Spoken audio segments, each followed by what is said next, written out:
August 1910. 1,000 fires smoldered across the American Northwest. Routine. Until the day relentless winds whipped them into a single inferno. Entire towns vanished in minutes. 3 million acres incinerated. And 86 lives lost. Yet almost no one saw it coming. If America's worst wildfire disaster could erupt from scattered embers and overwhelm every defense, what made this catastrophe so unstoppable? And what did it force the nation to change forever? Spring faded into a summer without rain. In 1910, the forests of northern Idaho, western Montana, and eastern Washington dried to the point that pine needles snapped underfoot and creeks shrank to threads. Precipitation records from April and May showed some of the lowest totals ever measured in the region. By June, thunderheads rolled across the mountains, hurling lightning but little water. Each strike left a smoldering scar, 1 here, 5 there, until dozens dotted the map. On July 15 alone, a single electrical storm sparked countless new blazes deep in the backcountry. But nature wasn't the only source. Coal-fired locomotives, hauling timber and passengers through the wild, tossed hot cinders into the brittle grass and brush. More than 100 fires started this way along the tracks, sometimes flaring up hours after the train had passed. Logging camps, mining crews, and even firefighting backburns added to the tally, each spark a new threat. By mid-August, the U.S. Forest Service estimated between 1,000 and 3,000 separate fires burned across the region. The agency tasked with response was barely out of its infancy. Founded in 1905, the Forest Service had never faced a test like this. Its staff was small, its experience limited, and its resources thinly stretched over a vast, inaccessible landscape. That summer, it managed to recruit about 4,000 men, many with no firefighting background, to battle the growing crisis. Most worked with little more than shovels, axes, and wet gunny sacks, often sleeping in the woods and eating what they could carry. Communication was slow, and coordination between crews was often improvised on the spot. Fires smoldered on hillsides and canyons and along riverbanks. Some were contained, but many were left to burn, judged too remote or too small to threaten towns or timber stands. The scale of the problem outstripped the tools at hand.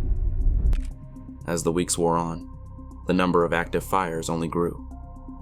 The land waited, parched and silent, for the next spark or the next gust of wind.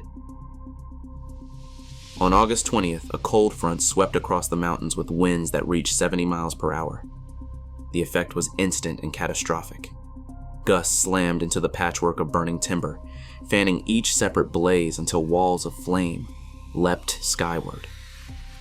What had been hundreds of scattered fires fused together in a matter of hours, drawn by the force of the wind and the physics of heat. The air itself seemed to feed the inferno, as hot updrafts from the flames pulled in fresh oxygen at gale force, like bellows stoking a forge.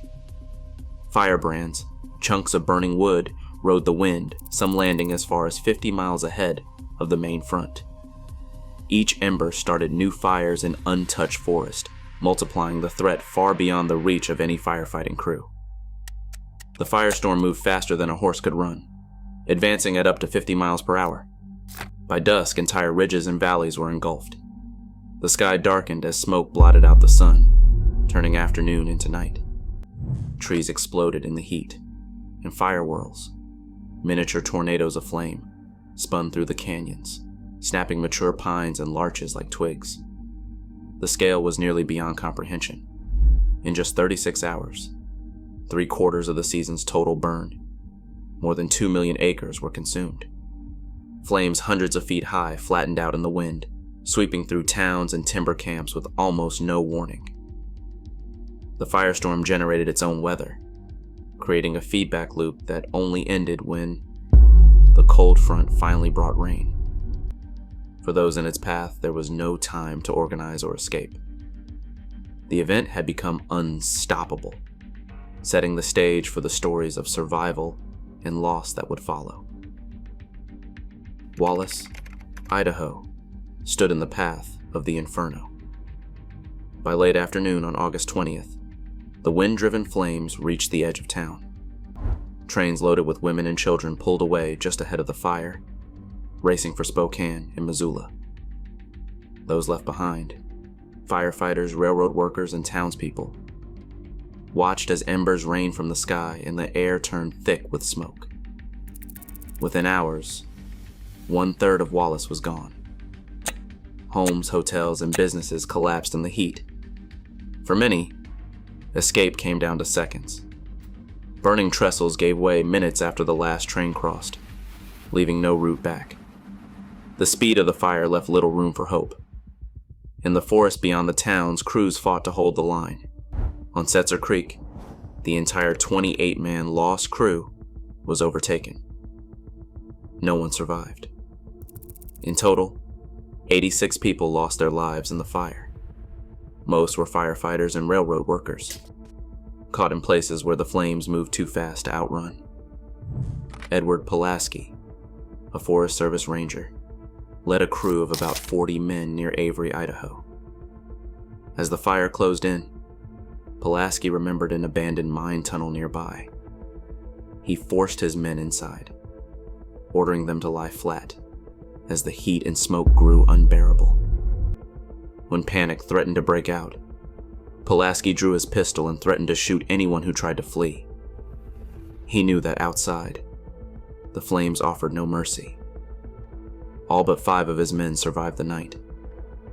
Pulaski himself was badly burned, but lived to tell what happened inside that tunnel. The toll was measured not only in acres lost, but in lives cut short and families changed forever. Survivors described a sky black as midnight at noon, the roar of wind and flame, and a sense that the world itself was ending. The big blow-up left scars on the land and on the people who faced it. Proof that no amount of courage could always stand against a fire moving faster than thought.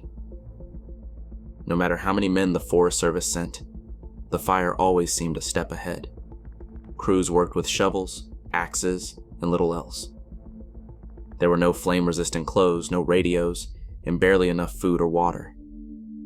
Many wore their own boots and hats, and the only protection from smoke was a wet handkerchief tied over the mouth.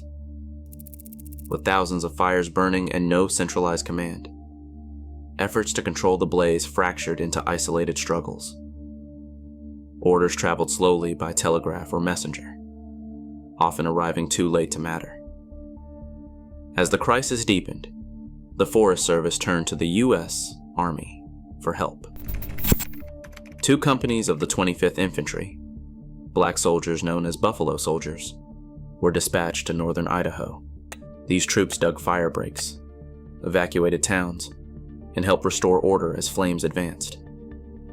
Their discipline and experience under pressure brought a measure of stability, but even the Army's best efforts could not halt the firestorm's advance. The sheer speed and scale of the blaze overwhelmed every plan. After the smoke cleared, questions fell hard on Washington. How could so many have died? Why had so much land burned?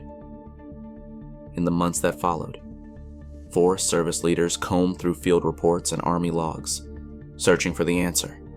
They pointed to the same gaps: not enough gear, not enough training, and no doctrine for fighting fires of this size. The agency's own reports admitted that most crews had little more than courage and luck. In April 1911, the Forest Service issued a new directive. Every fire should be controlled by 10 a.m. the morning after it was reported. This would become known as the 10 a.m. policy. The logic was simple: never let a small fire become a big one. It was a promise born from disaster, enforced with new funding and federal manpower. Yet this drive for total suppression would have its own consequences. By stamping out every blaze, forests grew denser, underbrush thicker, and the stage was set for even larger fires in the decades to come. The fight to control nature had begun in earnest, but the rules were still being written. Wildfires now burn nearly twice as much United States land each year as they did 30 years ago. As climate extremes intensify, the lessons forged in that inferno grow only more urgent. What we choose to remember and what we're willing to change will shape the next century of fire. Share your thoughts below.